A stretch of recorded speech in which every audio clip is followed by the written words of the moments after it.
So here's the question. How do physical therapists like us, who don't want to see 30 patients a day, who don't want to work home health, and have real student loans, create a career and life for ourselves that we've always dreamed about?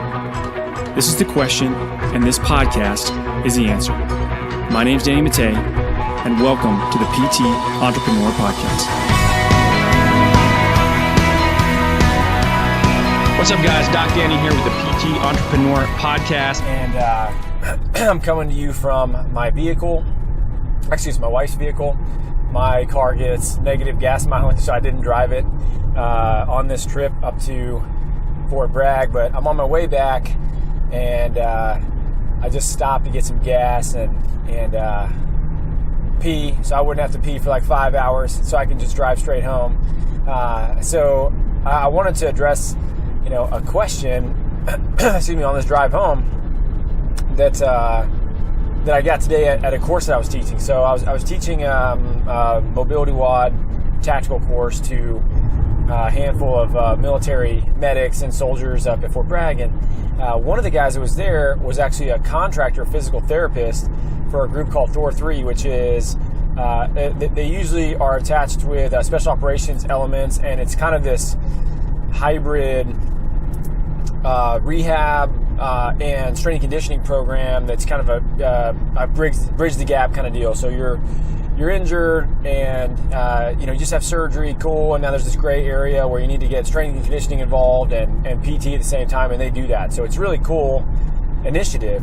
But he came up to me and he listens to my other podcast, the Doc and Jock podcast, and he said, "Hey, do you mind if I ask you a couple questions about cash-based physical therapy?" Which I thought was interesting, because this guy's a government employee, and he wanted to know how viable I thought it was for him to do like part-time clinic in Raleigh, where he lives. He drives there from Raleigh, and so I was like, "Yo, dude, absolutely." He's kind of a runner, and was talking about getting into the gym, so active guy, and he could totally kill it in Raleigh, and that area is really active with a cash-based practice. And so, I want to talk about this concept of part-time cash-based practices, because for a lot of people, maybe they don't want to step out completely on their own. It's pretty scary, but maybe you have an awesome job, and maybe you get really good benefits like this guy does, because he's a government employee and he gets to work with special operations soldiers, and that's great. But there's also some restriction with that, like he doesn't necessarily get to treat people as much as maybe he would like, and there's a lot of red tape with the government in general. So if you haven't been involved in that, it can be a bit cumbersome, and it's not nearly as fluid as the cash model is, where you can just pretty much do whatever it is you want within your practice tag. So as he talked to me about that, I was thinking about this idea of like part-time cash-based practice, and interestingly enough, this is how a lot of people actually start to go into that route. They kind of start part-time, they really enjoy it, it's just a little kind of side gig that they're doing, and then they decide to leave and start a full-fledged practice.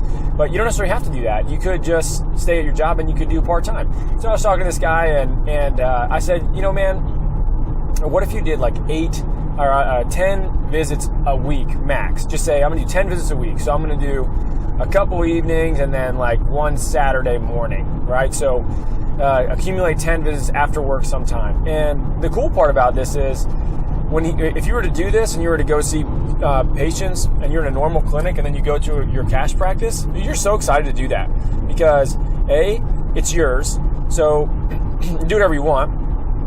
B, people are paying you directly, so you're actually getting rewarded instantly for whatever you're doing, and they find value in it, and they're so excited to be able to have somebody that's going to help them. You get to spend a full hour, if that's what you decide to do, to set your practice up that way. But in my case, a full hour with somebody that is a luxury within our community. So I said, hey man, what if you could just spend like 10 hours a week? What does that equate to?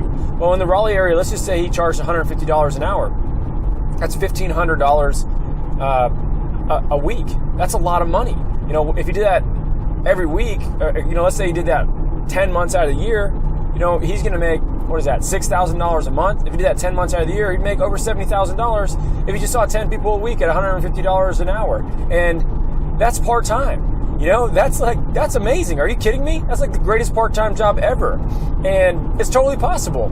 His biggest problem would probably be that he would get so busy, he would get so in demand that he would have to make a decision about if he just want to keep it small and have this big wait list and maybe raise his prices to deter certain people, or if he decided he wanted to, you know, leave the current job that he had and then go on into, you know, make it a full-fledged business.